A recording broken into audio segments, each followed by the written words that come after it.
Hey Joel, in your years of experience being a property consultant, what is one very important factor that blinds the decision-making process of a home buyer or home seller?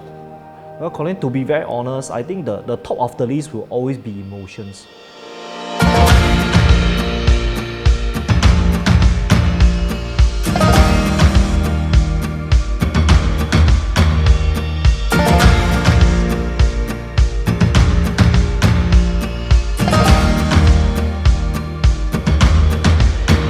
So Joel, I heard that only last year you sold off your matrimonial home of 16 years.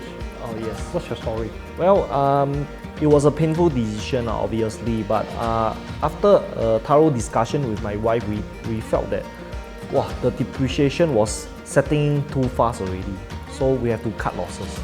Depreciation, how old was your flat at that time? Oh, to be honest, we owned it for 16 years, but because I bought a sales of balance unit, the actual age is 20 years. 20 years only, and it was depreciating badly already. Oh yeah, 7 years ago, it first came to my mind that maybe I should sell the house.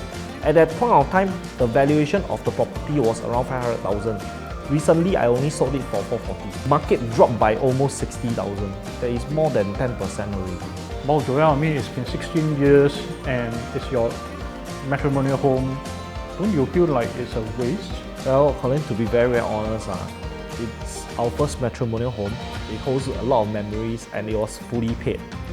Of course, it was a painful decision to make, but a property is still a property. If it is not an asset that holds value, it will just eventually bring more heartache. Now, Joel, I understand now. Did you make your decision based on your ACCEDE framework?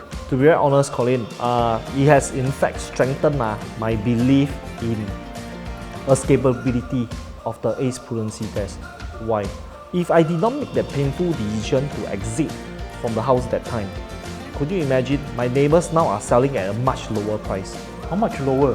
My recent neighbor sold at 390,000, which is 50,000 lower. So escapability is very, very important when it comes to purchasing a house. Yes, I know some of you may not want to sell, but if your house is losing money all the way, are you sure it's still an asset?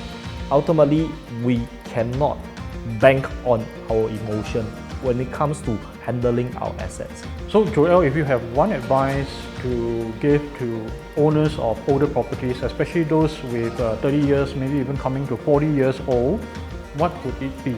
Well, I would seriously ask them to consider my ACCEDE framework.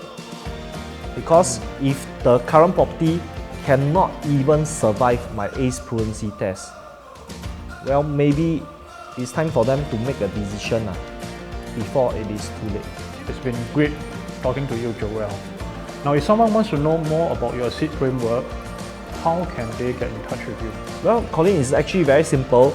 You can just connect with me by Facebook at my Facebook page, Diary of a Property Agent, or you can just WhatsApp me.